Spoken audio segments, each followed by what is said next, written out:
प्रिय दोस्तों, मैं आपके समर्थन और प्यार के लिए दिल से आभारी हूँ। आपके एक एक कमेंट, लाइक और शेयर से मुझे नई ऊर्जा मिलती है।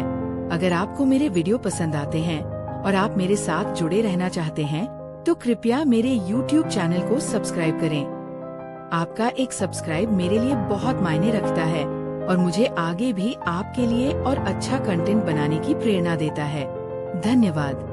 आज के इस वीडियो में हम देखेंगे कि किस तरह भगवान कृष्ण के उपदेश हमें जीवन की राह बताते हैं। जीवन की हर उलझन, हर कठिनाई का हल हमें भगवान श्री कृष्ण की वाणी में मिल सकता है, बशर्ते हम उसे शांत मन से सुने और समझें। ये हमें बताता है कि बाहरी दुनिया के शोर और आंतरिक अशांति के बीच हमें एक ऐसी जगह खोजने की जरूरत है जहां हम श्री कृष्ण के दिव्य ज्ञान को ग्रहण कर सकें। उनकी शिक्षाएं, विशेष रूप से भगवद गीता, केवल धार्मिक उपदेश नहीं बल्कि व्यावहारिक जीवन दर्शन है, जो हमें सही निर्णय लेने, भय मुक्त होने और जीवन का वास्तविक उद्देश्य समझने में मदद करते हैं। ये शीर्षक एक प्रेरणा है कि हर समस्या का समाधान हमारे भीतर और उस ज्ञान में है जिसे हमें शांत होकर खोजना है। श्री कृष्ण की वाणी, विशेष रूप से भगवद गीता, जीवन के हर पहलू पर गहरा ज्ञान और विवेक प्रदान करती है।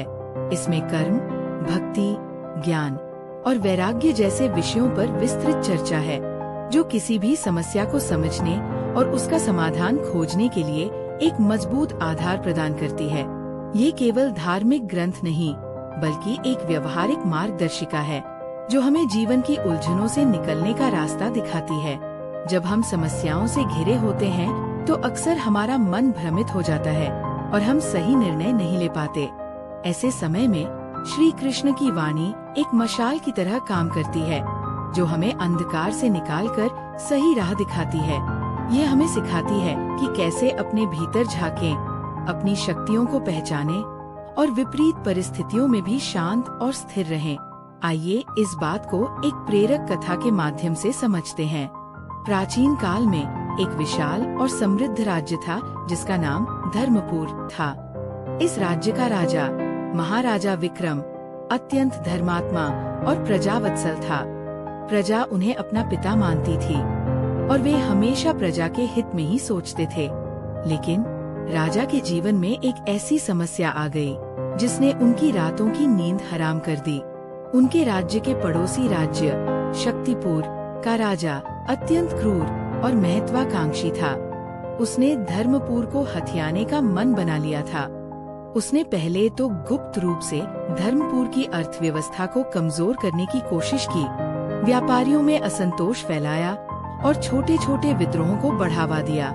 महाराजा विक्रम को इन सब बातों का आभास तो था, लेकिन वे शांति प्रिय थे और युद्ध से बचना चाहते थे। एक दिन शक्तिपुर के राजा ने धर्मपुर पर अचानक आक्रमण कर दिया। महाराजा विक्रम की सेना यद्यपि बहादुर थी, लेकिन शक्तिपुर की सेना संख्या में कहीं अधिक थी और धोखे से हमला करने के कारण धर्मपुर की सेना को भारी नुकसान हुआ। राजधानी चारों ओर से घिर गई। प्रजा में हाहाकार मच गया। राजा विक्रम गहरे संकट में थे। उन्हें समझ नहीं आ रहा था कि क्या करें। युद्ध करें तो अपनी प्रजा को और अधिक हानि पहुंचेगी और आत्मसमर्पण करें तो प्रजा को शक्तिपुर के क्रूर राजा के अधीन जाना पड़ेगा। राजा विक्रम अपनी समस्या का समाधान खोजने के लिए अपने गुरुदेव के पास गए, जो एक वृद्ध और ज्ञानी संत थे। गुरुदेव एकांत में रहते थे और उन्होंने अपना पूरा जीवन भगवद गीता के अध्ययन और मनन में व्यतीत किया था। राजा ने गुरुदेव को अपनी पूरी व्यथा सुनाई, अपने भय और दुविधा को व्यक्त किया। गुरुदेव, राजा ने कहा, मेरा मन अशांत है। मुझे समझ नहीं आ रहा कि मैं अपने कर्तव्य का पालन कैसे करूं। युद्ध से हजारों निर्दोष मारे जाएंगे और यदि मैं हार मान लेता हूं, तो मेरी प्रजा को दास्ता का जीवन जीना पड़ेगा। गुरुदेव ने राजा की बातों को शांति से सुना। उन्होंने अपनी आंखें बंद की और कुछ क्षणों के लिए गहरे ध्यान में चले गए। फिर उन्होंने अपनी आंखें खोली और शांत स्वर में बोले, राजन, तुम्हारी दुविधा स्वाभाविक है, लेकिन इसका समाधान भगवद गीता में है। गुरुदेव ने राजा को भगवद गीता के कुछ श्लोकों का अर्थ समझाया। उन्होंने अर्जुन की दुविधा का उदाहरण दिया, जो युद्ध के मैदान में अपने ही बंधु बांधवों के खिलाफ लड़ने से हिचकिचा रहे थे। गुरुदेव ने बताया कि कैसे भगवान श्री कृष्ण ने अर्जुन को समझाया कि उनका कर्तव्य क्या है। गुरुदेव ने कहा, भगवद गीता हमें सिखाती है कि हमें अपने स्वधर्म का पालन करना चाहिए। एक राजा का स्वधर्म अपनी प्रजा की रक्षा करना है। युद्ध भले ही भयानक लगे, लेकिन यदि वो धर्म की स्थापना और अधर्म के नाश के लिए हो, तो वो हमारा कर्तव्य बन जाता है। श्री कृष्ण ने अर्जुन को कर्म करने का उपदेश दिया, फल की चिंता किए बिना। उन्होंने कहा कि कर्म करना ही हमारा अधिकार है, फल पर हमारा कोई नियंत्रण नहीं। आगे गुरुदेव ने कहा, भगवद गीता हमें ज्ञान योग का मार्ग भी दिखाती है। ज्ञान का अर्थ है सही और गलत, नित्य और अनित्य, आत्मा और शरीर के बीच के अंतर को समझना। तुम्हें अपनी समस्या को केवल एक युद्ध के रूप में नहीं देखना चाहिए, बल्कि धर्म और अधर्म के बीच के संघर्ष के रूप में देखना चाहिए। तुम्हें ये समझना होगा कि शरीर नश्वर है, लेकिन आत्मा अमर है। तुम्हें अपने भय को त्याग कर अपने कर्तव्य पर अडिग रहना होगा।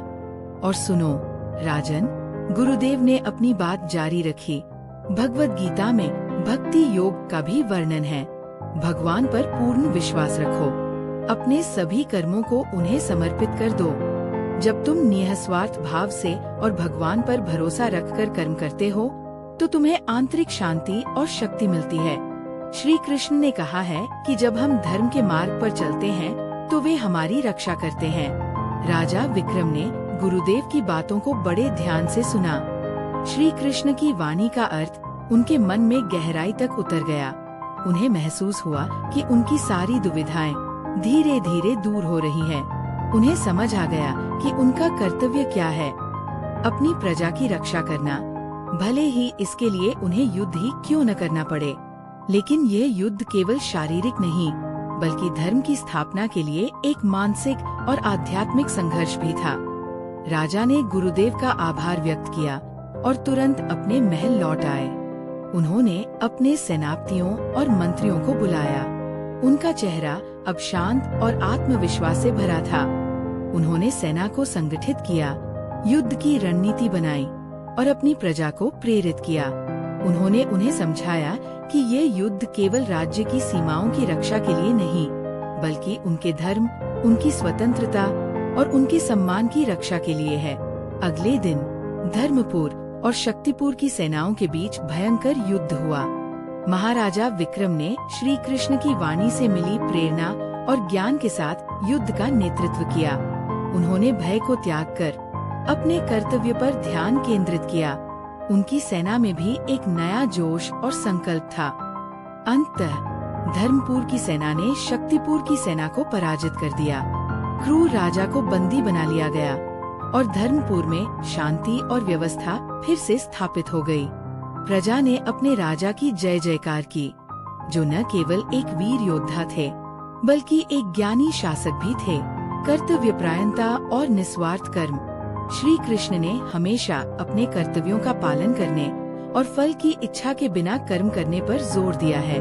उनकी वाणी हमें ये सिखाती है कि यदि हम अपनी जिम्मेदारियों को ईमानदारी और निस्वार्थ भाव से निभाते हैं, तो कई समस्याएं स्वतः ही हल हो जाती है या उनका प्रभाव कम हो जाता है। अक्सर हम किसी काम को इसलिए करते हैं क्योंकि हमें उससे कोई लाभ की उम्मीद होती है, लेकिन जब परिणाम हमारी अपेक्षा के अनुसार नहीं होता, तो निराशा और हताशा घेर लेती है। श्री कृष्ण की शिक्षाएं हमें इस बंधन से मुक्त करती है। वे हमें सिखाती है कि हमारा ध्यान केवल कर्म पर होना चाहिए, न कि उसके फल पर। जब हम अपने कर्म को ही अपना धर्म मानकर करते हैं, बिना किसी स्वार्थ के, तो हम न केवल मन की शांति प्राप्त करते हैं, बल्कि हमारे कर्मों में भी उत्कृष्टता आती है, जिससे कई समस्याएं उत्पन्न ही नहीं होती या उनका समाधान सहज हो जाता है। आइए इस बात को एक प्रेरक कथा के माध्यम से समझते हैं। एक बार की बात है, सरस्वतीपुर नामक एक छोटे से गांव में एक नदी थी, जो गांव की जीवन रेखा थी। इस नदी से गांव के खेत सींचे जाते थे और लोग पीने के पानी के लिए भी इसी पर निर्भर थे। गांव का मुखिया धर्मवीर एक नेक और कर्तव्यनिष्ठ व्यक्ति था। वह हमेशा गांव के लोगों की भलाई के लिए सोचता था। एक वर्ष भीषण गर्मी के कारण नदी का जलस्तर कम होने लगा। सूखे का खतरा मंडराने लगा। गांव के लोग चिंतित थे, क्योंकि अगर नदी सूख गई तो उनके खेत बंजर हो जाएंगे और पानी की भारी किल्लत हो जाएगी। कुछ लोग शहर जाने की सोचने लगे तो कुछ आपस में लड़ने लगे कि किसने नदी का पानी ज्यादा इस्तेमाल किया। चारों ओर निराशा और स्वार्थ की भावना फैल गई। धर्मवीर ने लोगों को शांत करने की कोशिश की, लेकिन वे सब अपने अपने हितों को लेकर परेशान थे। कोई भी आगे आकर समस्या का समाधान खोजने के लिए तैयार नहीं था। लोग अपनी समस्याओं के लिए दूसरों को दोष दे रहे थे। धर्मवीर स्वयं भी चिंतित था, लेकिन उसने भगवत गीता के उपदेशों को याद किया जो उसने अपने गुरु से सीखे थे। उसे याद आया कि श्री कृष्ण ने कहा था, कर्मण्येवाधिकारस्ते फलेषु कदाचन। तुम्हारा अधिकार केवल कर्म करने पर है, उसके फल पर कभी नहीं। उसे यह भी याद आया कि एक व्यक्ति का कर्तव्य क्या है और उसे निस्वार्थ भाव से कैसे कर्म करना चाहिए।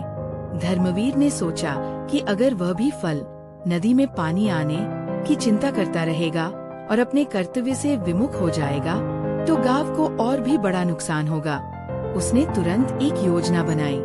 उसने गांव के सभी लोगों को इकट्ठा किया और उनसे कहा, भाइयों और बहनों, इस समय हमें चिंता करने या एक दूसरे पर दोषारोपण करने की बजाय अपने कर्तव्य पर ध्यान देना चाहिए।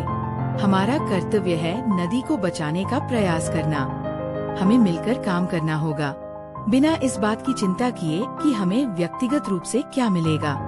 धर्मवीर ने गांव के लोगों को समझाया कि वे सब मिलकर नदी के बहाव को गहरा करने और उसमें जमा गाद को हटाने का काम करें। इससे नदी का पानी और गहराई तक जाएगा और कम सूखेगा। कुछ लोगों ने आपत्ति की, अगर हम इतना काम करें और फिर भी बारिश न हो तो क्या होगा? हमारी सारी मेहनत बेकार चली जाएगी। धर्मवीर ने शांति से कहा, हमारे हाथ में केवल कर्म करना है, फल भगवान पर छोड़ दो। यदि हम अपना कर्तव्य ईमानदारी से निभाते हैं तो परिणाम अवश्य अच्छा होगा, भले ही वो हमारी अपेक्षा से थोड़ा अलग हो। धर्मवीर ने खुद सबसे पहले फावड़ा उठाया और नदी की सफाई का काम शुरू कर दिया। उसने बिना किसी स्वार्थ के अपनी पूरी शक्ति और समर्पण के साथ काम किया। उसे देखकर कुछ अन्य युवा भी उसके साथ जुड़ गए। धीरे धीरे धर्मवीर के निस्वार्थ भाव और कर्तव्यपरायणता को देखकर गांव के अन्य लोग भी प्रेरित हुए। उन्होंने अपनी शिकायतें और चिंताएं छोड़ दी और सामूहिक रूप से नदी की सफाई के काम में जुट गए। गांव के बच्चे, बूढ़े, जवान, स्त्री और पुरुष सब मिलकर काम कर रहे थे। किसी को फल की चिंता नहीं थी, बस अपने कर्तव्य का पालन करने की भावना थी। उन्होंने कड़ी मेहनत की और कुछ ही दिनों में नदी का बहाव काफी गहरा हो गया और उसमें जमा गाद भी हट गई। उनकी निस्वार्थ मेहनत रंग लाई। कुछ दिनों बाद आकाश में काले बादल छा गए और मूसलाधार बारिश हुई। नदी का जलस्तर तेजी से बढ़ा और वो फिर से लबालब भर गई। गांव में खुशहाली लौट आई। खेत हरे भरे हो गए और पानी की समस्या दूर हो गई।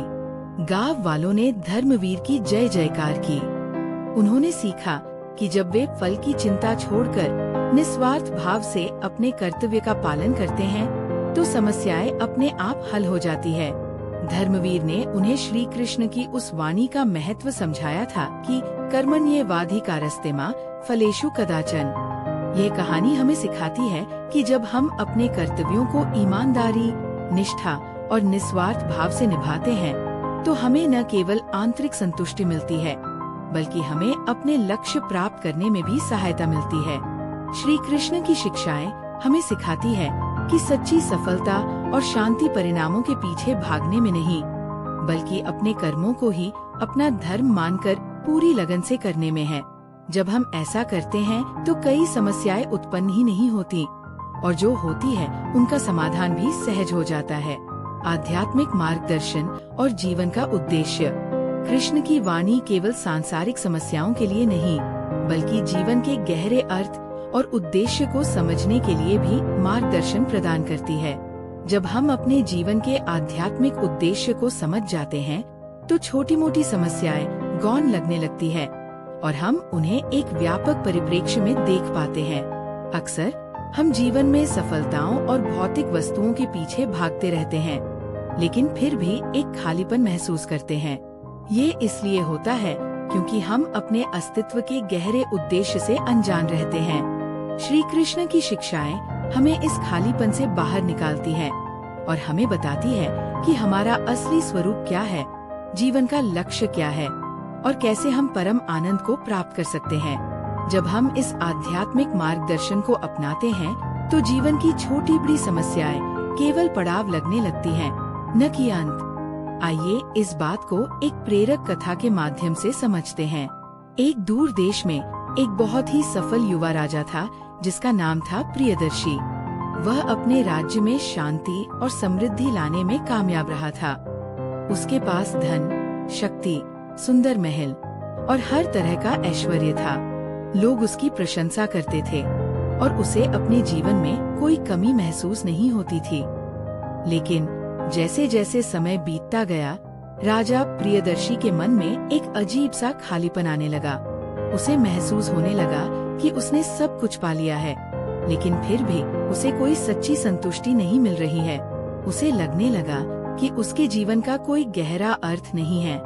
वह रात को सो नहीं पाता था और दिन में भी उसे अपनी सभी उपलब्धियां व्यर्थ लगने लगी थी। ये एक ऐसी समस्या थी जिसका कोई भौतिक समाधान नहीं था। राजा ने कई विद्वानों और दार्शनिकों को बुलाया, लेकिन कोई भी उसके इस खालीपन को दूर नहीं कर पाया। वे सभी उसे सांसारिक सुखों को और बढ़ाने की सलाह देते थे, लेकिन राजा जानता था कि वह रास्ता उसे कहीं नहीं ले जाएगा। एक दिन राजा को पता चला कि उसके राज्य के एक दूरस्थ जंगल में एक अत्यंत ज्ञानी संत रहते हैं, जिन्हें आत्मानंद स्वामी के नाम से जाना जाता है। वे अपना अधिकांश समय ध्यान और भगवद गीता के अध्ययन में व्यतीत करते थे। राजा ने उनसे मिलने का निश्चय किया। राजा विक्रम ने कभी भी गुरुदेव और भगवद गीता के उपदेशों को नहीं भूला। उन्होंने अपने राज्य में ज्ञान और धर्म को बढ़ावा दिया। उनकी इस विजय का श्रेय केवल सैन्य शक्ति को नहीं, बल्कि उस गहन ज्ञान और विवेक को भी जाता था जो उन्हें श्री कृष्ण की वाणी से प्राप्त हुआ था। ये कहानी हमें सिखाती है कि जीवन में कितनी भी बड़ी समस्या क्यों न आ जाए, श्री कृष्ण की वाणी में उसका समाधान अवश्य मिलता है। यह हमें कर्तव्य, ज्ञान, भक्ति और निस्वार्थ कर्म का मार्ग दिखाती है, जो हमें किसी भी संकट से बाहर निकलने और एक सार्थक जीवन जीने में मदद करता है। यह हमें यह भी याद दिलाती है कि सच्चा ज्ञान केवल पुस्तकों में नहीं, बल्कि उसे आत्मसात करने और उसे अपने जीवन में उतारने में है। जब हम शांत मन से श्री कृष्ण की वाणी को सुनते हैं और उसे अपने जीवन में लागू करते हैं, तो हर समस्या का समाधान स्वतः ही प्रकट होने लगता है। मन की शांति और स्थिरता। भगवान कृष्ण के उपदेश मन को शांत करने और स्थिरता प्रदान करने में सहायक हैं। जब व्यक्ति शांत मन से उनकी शिक्षाओं को सुनता है, तो वो समस्याओं के प्रति अधिक स्पष्ट दृष्टिकोण अपना पाता है और भावनात्मक उथल-पुथल से बचकर सही निर्णय ले पाता है। जीवन में अक्सर ऐसा होता है कि चुनौतियां आने पर हमारा मन विचलित हो जाता है। भय, चिंता, क्रोध और निराशा जैसी भावनाएं हमें घेर लेती हैं, जिससे हमारी सोचने समझने की शक्ति क्षीण हो जाती है। ऐसे समय में श्री कृष्ण की वाणी एक शांत सरोवर की तरह है, जिसमें गोता लगाकर हम अपने अशांत मन को स्थिर कर सकते हैं। ये हमें सिखाती है कि बाहरी परिस्थितियों पर हमारा नियंत्रण भले ही न हो, लेकिन अपनी आंतरिक प्रतिक्रियाओं और मन की स्थिति पर हम नियंत्रण रख सकते हैं। आइए इस बात को एक प्रेरक कथा के माध्यम से समझते हैं। बहुत समय पहले की बात है। शांतिवन नामक एक छोटा सा सुंदर गांव था। इस गांव में एक युवा व्यापारी रहता था, जिसका नाम था माधव। माधव बहुत परिश्रमी और बुद्धिमान था और उसने अपने व्यापार में काफी सफलता प्राप्त की थी। लेकिन वह एक स्वभाव से बहुत चिंतित व्यक्ति था। छोटी से छोटी समस्या भी उसे रात भर सोने नहीं देती थी। उसके पास धन था, सम्मान था, लेकिन मन की शांति नहीं थी। एक बार माधव को एक बड़े व्यापारिक सौदे में निवेश करने का अवसर मिला। ये सौदा बहुत बड़ा था और इसमें बहुत अधिक लाभ होने की संभावना थी, लेकिन जोखिम भी उतना ही अधिक था। माधव ने अपनी सारी पूंजी इसमें लगा दी। इसके बाद वो अत्यधिक चिंतित रहने लगा। उसे लगातार डर सताता रहता था कि कहीं उसका सारा पैसा डूब न जाए। वह ठीक से खा पी नहीं पाता था, उसकी नींद उड़ चुकी थी और उसका स्वास्थ्य बिगड़ने लगा था। वह अपने परिवार से भी दूर रहने लगा था, क्योंकि उसकी चिंताएं उसे किसी से बात करने भी नहीं देती थी। माधव ने कई वैद्यों और ज्योतिषियों से सलाह ली, लेकिन कोई उसे मन की शांति नहीं दे पाया। एक दिन उसके गांव के एक वृद्ध और ज्ञानी साधु, जिन्हें लोग प्रज्ञा गुरु कहते थे, ने उसे अपने पास बुलाया। प्रज्ञा गुरु ने अपने जीवन का अधिकांश समय भगवद गीता के अध्ययन और ध्यान में बिताया था। माधव, प्रज्ञा गुरु ने शांत स्वर में कहा, मैं देख रहा हूँ कि तुम बहुत परेशान हो। तुम्हारा मन अशांत है। क्या तुम मुझे अपनी समस्या बताओगे? माधव ने साधु को अपनी पूरी व्यथा सुनाई, अपने डर और चिंता को व्यक्त किया। गुरुदेव, माधव ने कहा, मैंने अपनी सारी बचत एक सौदे में लगा दी है। अब मुझे हर पल यही डर सताता रहता है कि कहीं मैं बर्बाद न हो जाऊं। मेरा मन इतना अशांत है कि मैं कुछ भी ठीक से कर नहीं पा रहा हूँ। प्रज्ञा गुरु ने माधव की बात शांति से सुनी। उन्होंने मुस्कुराते हुए कहा, बेटा, तुम्हारी समस्या समझ में आती है। ये केवल तुम्हारी नहीं, बल्कि उन सभी लोगों की समस्या है जिनका मन अशांत रहता है। भगवद गीता हमें इस अशांति से निकलने का मार्ग सिखाती है। गुरुदेव ने माधव को भगवद गीता के स्थित प्रज्ञ, स्थिर बुद्धि वाला व्यक्ति के लक्षणों के बारे में समझाया। उन्होंने कहा, भगवान श्री कृष्ण कहते हैं कि वह व्यक्ति स्थित प्रज्ञ होता है जिसका मन सुख और दुख दोनों में सम रहता है, जो न सुख में अत्यधिक प्रसन्न होता है और न दुख में अत्यधिक विचलित। वह बाहरी परिस्थितियों से प्रभावित नहीं होता, बल्कि आंतरिक रूप से स्थिर रहता है। उन्होंने समझाया, गीता कहती है कि कर्म करना हमारा अधिकार है, लेकिन उसके फल पर हमारा नियंत्रण नहीं। तुम कर्म, व्यापार कर चुके हो, अब उसके फल की चिंता करना तुम्हारे हाथ में नहीं है। चिंता करने से फल बदलेगा नहीं, बल्कि तुम्हारा वर्तमान और भविष्य दोनों बिगड़ेंगे। आगे गुरुदेव ने कहा, श्री कृष्ण ये भी सिखाते हैं कि हमें अपने मन को नियंत्रित करना सीखना चाहिए। मन एक चंचल घोड़ा है, यदि हम उसे बिना लगाम के छोड़ देंगे तो वो हमें कहीं भी खींच ले जाएगा, लेकिन यदि हम उसे अभ्यास और वैराग्य से नियंत्रित करें तो वो हमारा सबसे अच्छा मित्र बन जाता है। गुरुदेव ने माधव को कुछ सरल अभ्यास बताए। नियमित ध्यान, मेडिटेशन, हर दिन कुछ देर शांत बैठकर अपनी श्वास पर ध्यान केंद्रित करना, यह मन को शांत करने में मदद करता है। अनुकूल चिंतन, पॉजिटिव थिंकिंग, नकारात्मक विचारों को सकारात्मक विचारों से बदलना, ये विश्वास करना कि जो भी होगा अच्छे के लिए होगा। कर्म पर ध्यान, फोकस ऑन एक्शन, फल की चिंता छोड़कर अपने वर्तमान कर्मों पर ध्यान केंद्रित करना, ये सोचना कि तुम अब क्या कर सकते हो, न कि क्या हो सकता है। ईश्वर पर भरोसा, फेथ इन गॉड, ये विश्वास रखना कि सर्वोच्च शक्ति ईश्वर तुम्हारे साथ है और वह तुम्हें सही मार्ग दिखाएगी। अपने सभी कर्मों को उन्हें समर्पित कर देना। माधव ने गुरुदेव की बातों को बड़े ध्यान से सुना। श्री कृष्ण की वाणी का अर्थ उनके मन में गहराई तक उतर गया। उन्हें महसूस हुआ कि वे अपनी चिंता में इतने डूब गए थे कि वे अपने जीवन के अन्य पहलुओं को भूल गए थे। उन्होंने गुरुदेव के बताए गए अभ्यासों को अपनाना शुरू किया। शुरुआत में ये मुश्किल था, लेकिन धीरे धीरे माधव को अपने मन में बदलाव महसूस होने लगा। वो सुबह उठकर ध्यान करने लगा, नकारात्मक विचारों को पहचानकर उन्हें दूर करने की कोशिश करने लगा और अपने व्यापार के अगले चरणों पर ध्यान केंद्रित करने लगा, न कि उसके परिणाम पर। उसने ये भी महसूस किया कि चिंता करने से कोई समस्या हल नहीं होती, बल्कि वह और अधिक बड़ी लगती है। कुछ हफ्तों बाद व्यापारिक सौदे का परिणाम आया। माधव को उम्मीद से भी अधिक लाभ हुआ था। उसकी सारी चिंताएं निराधार साबित हुई। लेकिन इस बार माधव अत्यधिक प्रसन्न नहीं हुआ। उसके मन में एक नई शांति और स्थिरता थी।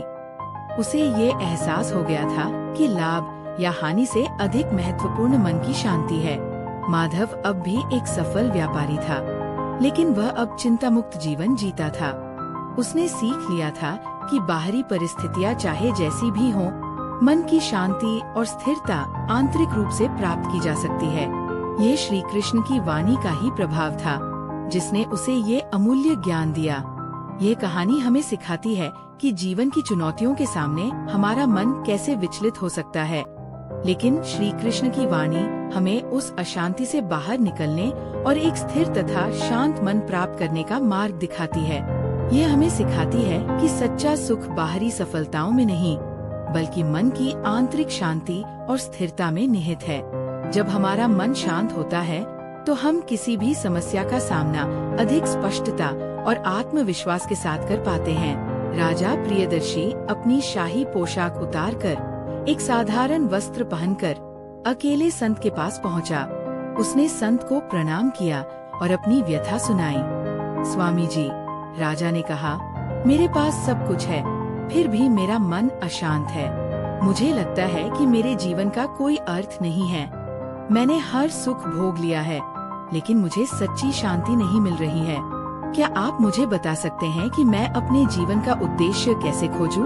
आत्मानंद स्वामी ने राजा की बातों को शांति से सुना। उन्होंने मुस्कुराते हुए कहा, राजन, तुम्हारी ये समस्या बहुत गहरी है और इसका समाधान भगवद गीता में है। श्री कृष्ण ने हमें जीवन के वास्तविक उद्देश्य का मार्ग दिखाया है। गुरुदेव ने समझाया, श्री कृष्ण कहते हैं कि हम केवल ये शरीर नहीं हैं, हम अमर आत्मा हैं, जो इस भौतिक जगत में एक अनुभव प्राप्त करने आए हैं। सच्चा आनंद और उद्देश्य भौतिक वस्तुओं या सफलताओं में नहीं, बल्कि अपनी आत्मा को पहचानने और ईश्वर से जुड़ने में है। उन्होंने समझाया, भगवद गीता हमें ज्ञान योग और भक्ति योग का मार्ग दिखाती है। ज्ञान योग हमें ये जानने में मदद करता है कि हम कौन हैं, और भक्ति योग हमें ईश्वर से प्रेम करने और उन्हें अपने सभी कर्म समर्पित करने का मार्ग दिखाता है। संत ने आगे कहा, जब हम अपने जीवन के इस आध्यात्मिक उद्देश्य को समझ जाते हैं तो हमारी प्राथमिकताएं बदल जाती है। हम छोटी मोटी सांसारिक समस्याओं को एक अलग दृष्टिकोण से देखते हैं। हमें पता चलता है कि धन, पद और शक्ति अस्थायी है। सच्चा आनंद और शांति आंतरिक रूप से प्राप्त होती है जब हम अपने भीतर के दिव्य स्वरूप को पहचानते हैं। श्री कृष्ण ने कहा है कि सच्चा सुख इंद्रियों के विषयों में नहीं है, बल्कि उस परम तत्व में है जो सब जगह व्याप्त है। तुम्हें अपने जीवन को केवल भौतिक उपलब्धियों तक सीमित नहीं रखना चाहिए, बल्कि उसे एक आध्यात्मिक यात्रा के रूप में देखना चाहिए। आत्मानंद स्वामी ने राजा को ये भी बताया कि सच्चा धर्म केवल पूजा पाठ नहीं है, बल्कि अपने कर्तव्यों का पालन करते हुए भी आध्यात्मिक उन्नति करना है। उन्होंने राजा को अपने राज्य का संचालन करते हुए भी अपने मन को ईश्वर से जोड़ने, निस्वार्थ भाव से कर्म करने और सभी जीवों के प्रति दया रखने का उपदेश दिया। राजा प्रियदर्शी ने आत्मानंद स्वामी की बातों को बड़े ध्यान से सुना। श्री कृष्ण की वाणी का अर्थ उनके मन में गहराई तक उतर गया।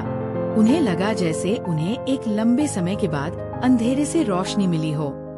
उन्हें ये समझ में आ गया कि उनका खालीपन इसलिए था क्योंकि वे केवल बाहरी सुखों के पीछे भाग रहे थे और उन्होंने अपने आंतरिक आध्यात्मिक स्वरूप पर ध्यान नहीं दिया था। राजा अपने महल लौट आया, लेकिन वह एक बदला हुआ व्यक्ति था। उसने अपने कर्तव्यों का पालन पहले से भी अधिक निष्ठा और निस्वार्थ भाव से किया। उसने अपनी प्रजा के कल्याण के लिए कई सुधार किए, लेकिन इस बार उसका उद्देश्य केवल प्रशंसा या शक्ति प्राप्त करना नहीं था, बल्कि अपनी आत्मा को उन्नत करना और सभी की सेवा करना था। उसने नियमित रूप से ध्यान करना शुरू किया और भगवद गीता का अध्ययन किया। धीरे धीरे उसके मन का खालीपन दूर हो गया। उसे अपने जीवन का एक नया और गहरा उद्देश्य मिल गया। वह अब भौतिक सफलताओं से उतना प्रभावित नहीं होता था, बल्कि उसे अपने भीतर एक स्थायी शांति और आनंद का अनुभव होता था। जीवन की छोटी मोटी परेशानियां उसे अब विचलित नहीं करती थी, क्योंकि वह उन्हें अपने बड़े आध्यात्मिक लक्ष्य का हिस्सा मानने लगा था। ये कहानी हमें सिखाती है कि हम अक्सर जीवन में भौतिक सुखों के पीछे भागते हैं, लेकिन सच्ची संतुष्टि और जीवन का उद्देश्य हमें तभी मिलता है जब हम श्री कृष्ण की वाणी के माध्यम से आध्यात्मिक मार्गदर्शन प्राप्त करते हैं। जब हम अपने जीवन के आध्यात्मिक पहलू को समझते हैं, तो हम छोटी मोटी समस्याओं को एक व्यापक परिप्रेक्ष्य में देख पाते हैं और हमें एक स्थायी शांति और आनंद मिलता है, जो किसी भी बाहरी परिस्थिति पर निर्भर नहीं करता। भय और चिंता का नाश। भगवान कृष्ण के उपदेशों में अटूट विश्वास और भक्ति का संदेश है। जब व्यक्ति उनकी शरण लेता है और उनकी वाणी को आत्मसात करता है, तो उसके मन से भय, चिंता और असुरक्षा की भावनाएं दूर होती है। ये मानसिक शक्ति समस्याओं का सामना करने और उनसे उबरने में मदद करती है। अक्सर हम जीवन में आने वाली चुनौतियों से डर जाते हैं। अज्ञात का भय, असफलता की चिंता और भविष्य की असुरक्षा हमें पैरालाइज कर देती है। श्री कृष्ण की वाणी हमें सिखाती है कि जब हम ईश्वर पर पूर्ण विश्वास रखते हैं और अपने भीतर की दिव्य शक्ति को पहचानते हैं, तो ये भय और चिंताएं महत्वहीन लगने लगती है। ये हमें एक आंतरिक अभय प्रदान करती है, जिससे हम किसी भी परिस्थिति का सामना दृढ़ता से कर पाते हैं। आइए इस बात को एक प्रेरक कथा के माध्यम से समझते हैं। एक ऊंचे पहाड़ पर आत्मविश्वास आश्रम नाम का एक गुरुकुल था। इस गुरुकुल में एक युवा शिष्य था जिसका नाम था नमन। नमन बहुत मेधावी था, लेकिन वह अत्यधिक भयभीत और चिंतित रहता था। उसे छोटी छोटी बातों का भी डर लगता था। परीक्षा में फेल होने का डर, गुरु की डांट का डर, भविष्य में क्या होगा इस बात की चिंता। उसके मन में हमेशा एक अनजानी असुरक्षा रहती थी। उसकी चिंताएं इतनी बढ़ गई थी कि वह अपनी पढ़ाई पर भी ध्यान नहीं दे पाता था। वह हमेशा सहमास हमा रहता था और कभी भी किसी नए काम में पहल नहीं करता था, क्योंकि उसे असफलता का भय सताता था। आश्रम के गुरु, जो शांति बोध के नाम से जाने जाते थे, ने नमन की स्थिति को भांप लिया। शांति बोध गुरु भगवद गीता के महान ज्ञाता थे और उन्होंने अपना जीवन छात्रों को भयमुक्त जीवन जीने का मार्ग सिखाने में समर्पित कर दिया था। एक दिन गुरु शांति बोध ने नमन को अपने पास बुलाया। नमन, गुरु ने कहा, मैं देख रहा हूँ कि तुम हमेशा भयभीत और चिंतित रहते हो।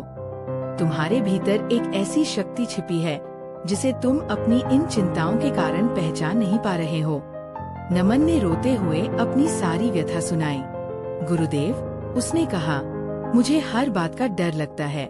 मैं नहीं जानता कि मैं इस डर से कैसे बाहर निकलूं। ये मुझे अंदर ही अंदर खाए जा रहा है। गुरु शांति बोध ने नमन के कंधे पर हाथ रखा और अत्यंत प्रेम से कहा, बेटा, तुम्हारी समस्या का समाधान भगवान श्री कृष्ण की वाणी में है। उन्होंने हमें भय और चिंता से मुक्ति का मार्ग दिखाया है। गुरुदेव ने नमन को भगवद गीता के उस भाग के बारे में बताया जहाँ भगवान श्री कृष्ण अर्जुन को अभय का उपदेश देते हैं। उन्होंने समझाया, श्री कृष्ण कहते हैं कि हमें किसी भी परिस्थिति से डरने की आवश्यकता नहीं है, क्योंकि आत्मा अजरमर है। वे हमें सिखाते हैं कि हमें ईश्वर पर पूर्ण विश्वास रखना चाहिए।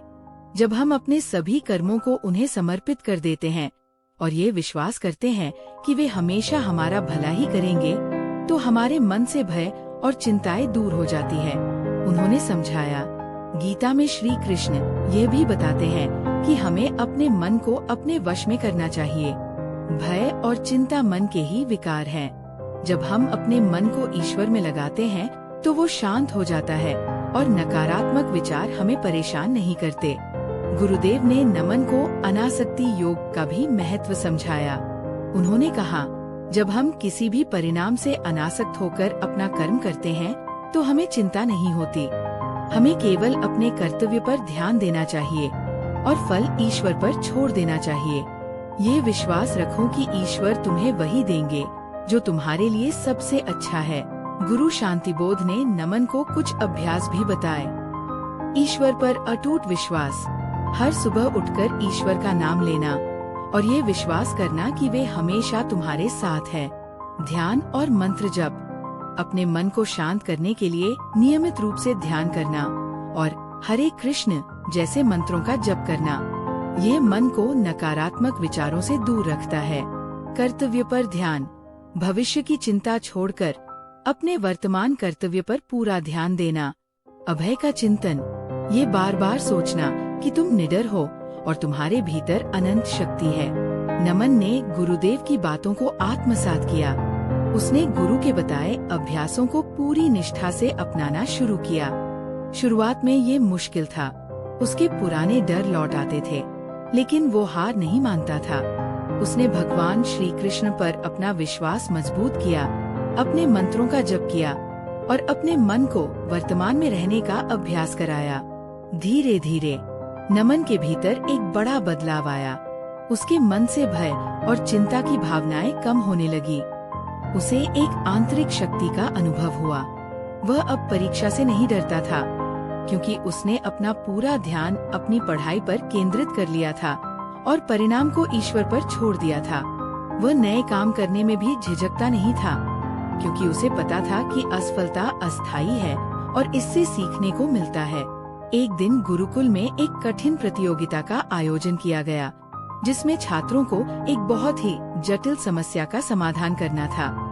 नमन, जो पहले ऐसी प्रतियोगिताओं से डरता था, उसने इस बार पूरे आत्मविश्वास के साथ भाग लिया। उसने शांति से समस्या का विश्लेषण किया, अपने ज्ञान का उपयोग किया और बिना किसी भय या चिंता के अपना सर्वश्रेष्ठ प्रदर्शन किया। नमन ने वह प्रतियोगिता जीत ली। गुरुकुल के सभी शिष्य और गुरु शांतिबोध उसकी इस जीत से बहुत प्रसन्न हुए। नमन ने गुरु को प्रणाम किया और कहा, गुरुदेव, ये आपकी और भगवान श्री कृष्ण की वाणी की कृपा है, जिसने मुझे भय और चिंता से मुक्ति दिलाई। अब मैं जानता हूँ कि सच्ची शक्ति मेरे भीतर है और मुझे किसी भी परिस्थिति से डरने की आवश्यकता नहीं। ये कहानी हमें सिखाती है कि जीवन में भय और चिंताएं स्वाभाविक हैं, लेकिन श्री कृष्ण की वाणी हमें उनसे मुक्ति का मार्ग दिखाती है। जब हम ईश्वर पर अटूट विश्वास रखते हैं, अपने मन को नियंत्रित करते हैं और अनासक्त भाव से अपने कर्तव्यों का पालन करते हैं, तो हम एक आंतरिक अभय प्राप्त करते हैं। ये अभय हमें किसी भी चुनौती का सामना करने की मानसिक शक्ति प्रदान करता है और हमें एक शांतिपूर्ण और निडर जीवन जीने में मदद करता है।